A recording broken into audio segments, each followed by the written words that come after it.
you doing? Good, thank you. Good. So we are talking about Zeros and Ones, which is a film about lockdown and a world of fear, paranoia, and confusion. Very familiar. Are those you? Those are your words. I have them right here. Oh, I thought they were your words. Nope.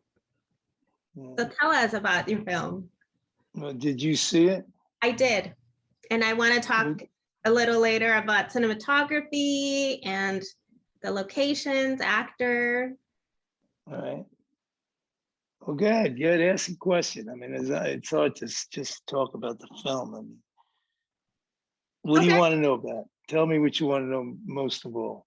Well, for obvious reasons, I can see where you found the inspiration because, you know, last year we were kind of there, confused, not knowing what's going to happen. We're kind of locked down, trying to figure it out. Today, we're starting to see the light. But what made you want to use what was going on in the world, your reason, and project into a film?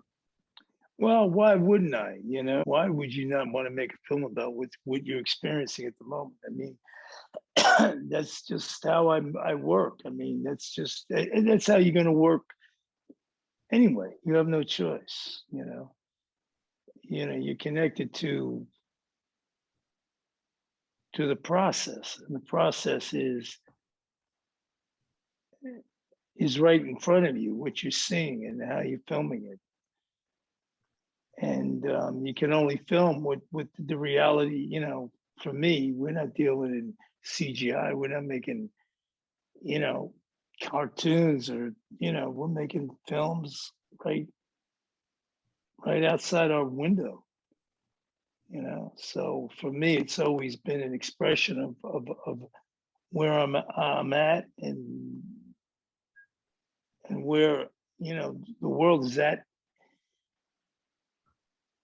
the moment that we're shooting it.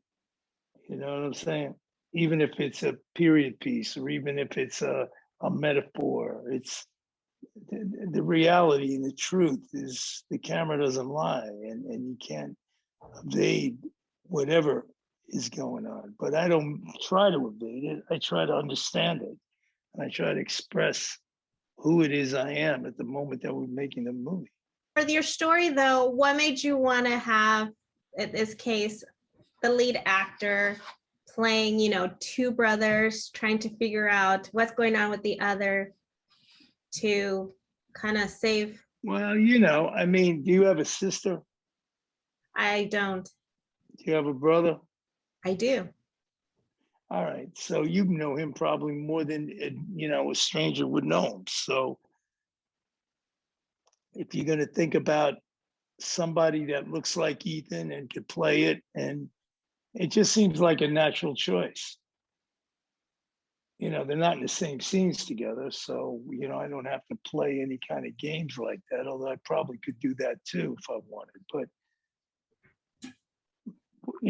Ethan's brother is in the military, and Ethan is an artist, right? He's a writer, he's a filmmaker, he's a film actor, there's a lot of things, right? So I think he would understand both sides of it and understand his brother, and just seems like a logical choice. Okay. Not a normal choice, but a logical choice. Mm-hmm. Okay. And let's talk a little bit about the cinematography. I'm very curious because you had quite a bit of scenes where you have darkness.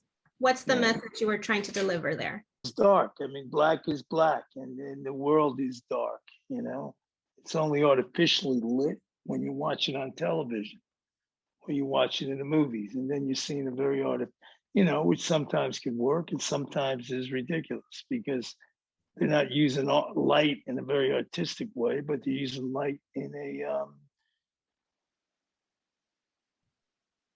in a childish way, just because it's like, I don't know, it's just easier to light things like that, as ugly as it might be. But Sean Williams is the DP and he understands light the same way. Mhm. and we're trying to shoot it real. Rome is dark. These streets that we're shooting on, that's what they look like.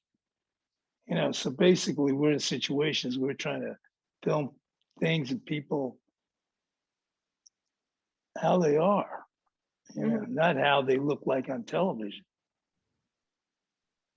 That's very true. I mean, during the film, you have some of the characters wearing a mask. They have it kind of down here, which is something we're seeing today in the real world. What They were wearing masks. Mm-hmm. Yeah, there were times you can't wear it. You can't take it another second, and you bring it down, or you're talking to somebody. Or in this case, they kissed each other. They put on a new mask to protect, a woman that he loves. I mean, it's, in certain situations you could maybe go without it if that's how you're thinking about it. You definitely did not sugarcoat the current situation with masks.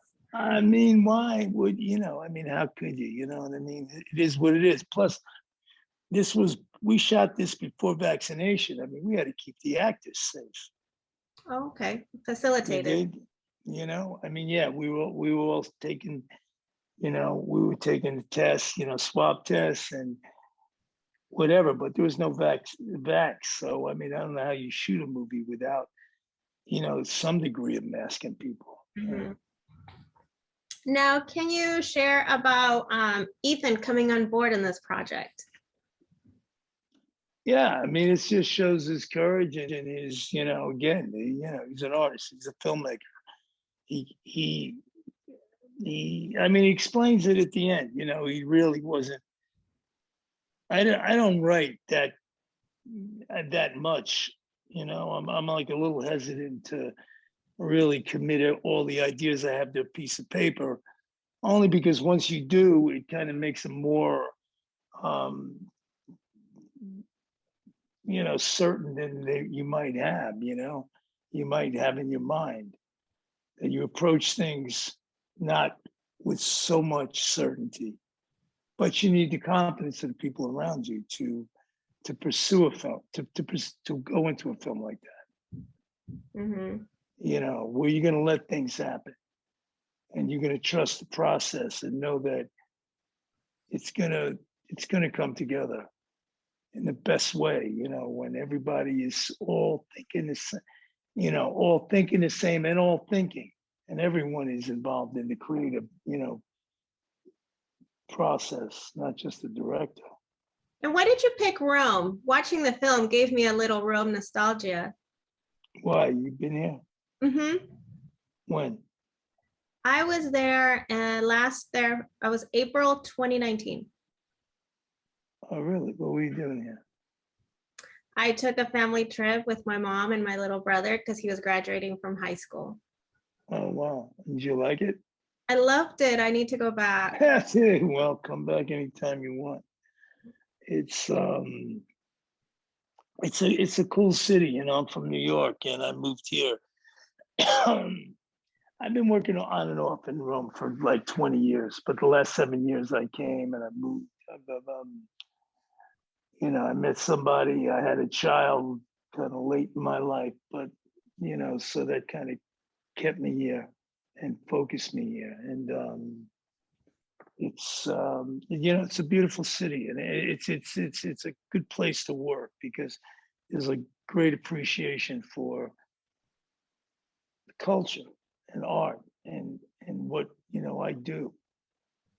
There's not only a history of it and a tradition of it, there's a love of it and a love of the people that do it. Mm-hmm. I actually, when we were there, we bought a ticket. It was like, I think a 3-day ticket where it took you around the city. You get on that trolley. Right. It just like drops you off in different locations. So that was like the best way to explore the city. Yeah, right. Anywhere you go, actually, if you stay away from the tourist spots, it's a better city. Any church you go into is a match for the Vatican. Just in that town, anybody come there, I suggest just just walk around. If you hear somebody speaking English, go the other direction. Go where the locals go. It's you can't really miss there. It's really, it's a pretty impressive place. It is.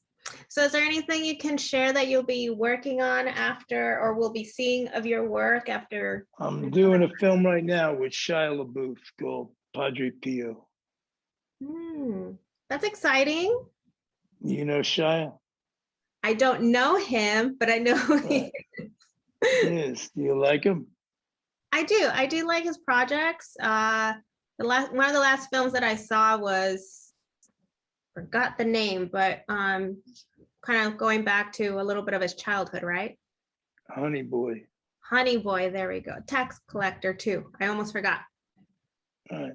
Yeah. Good. Okay. So he's playing an Italian saint. And it's like a period piece set like 100 years ago.